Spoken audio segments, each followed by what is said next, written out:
அனைவருக்கும் வணக்கம். மத்திய அரசு ஊழியர்கள் மற்றும் ஓய்வூதியதாரர்களுக்கு ஒரு முக்கியமான செய்தி. அதாவது மத்திய அரசு ஊழியர்களுக்கு கிராஜுவிட்டி குறித்த ஒரு முக்கிய அறிவிப்பு அரசு வெளியிட்டிருக்காங்க. அதுல அரசு ஊழியர்களின் பணிக்கொடை கணக்கிட மாநிலங்களவையில அரசு ஒரு முக்கியமான பதில கொடுத்திருக்காங்க. அது என்ன தகவல், அதை பத்தின முழு விவரம் எல்லாமே இந்த வீடியோல பார்க்கலாம்.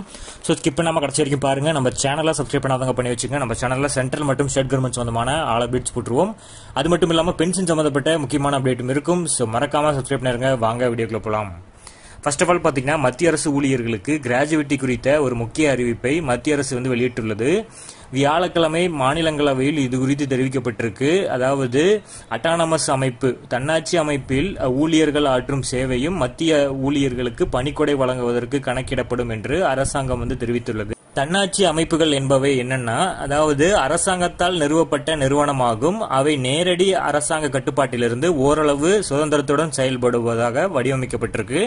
ஆனால் அவை அரசின் கட்டுப்பாட்டில் தான் இருக்கும். அவை பெரும்பாலும் வழக்கமான அரசாங்க கட்டுப்பாட்டிற்கு வெளியே குறிப்பிட்ட செயல்பாடுகள் அல்லது சேவைகளை கையாள உருவாக்கப்படுகின்றன.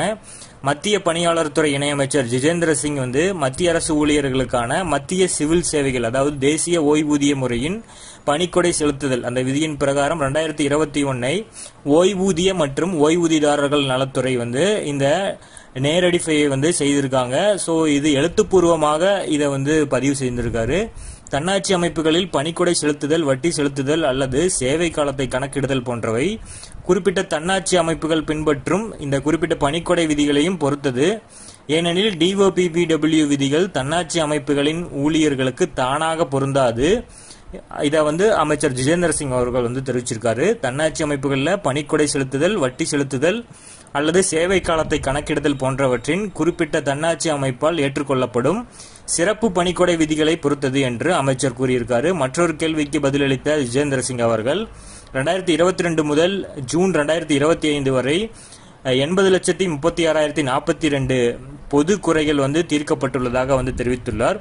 மற்றொரு கேள்விக்கு பதிலளித்த அமைச்சர், அரசாங்கத்தின் பல்வேறு அமைச்சகங்கள் மற்றும் துறைகள் இந்த வழங்கிய தரவுகளின் பிரகாரம் 2016 முதல் மத்திய அரசில் சுமார் 4,80,000 நிலுவை காலி பணியிடங்கள் நிரப்பப்பட்டுள்ளன என்றனர்.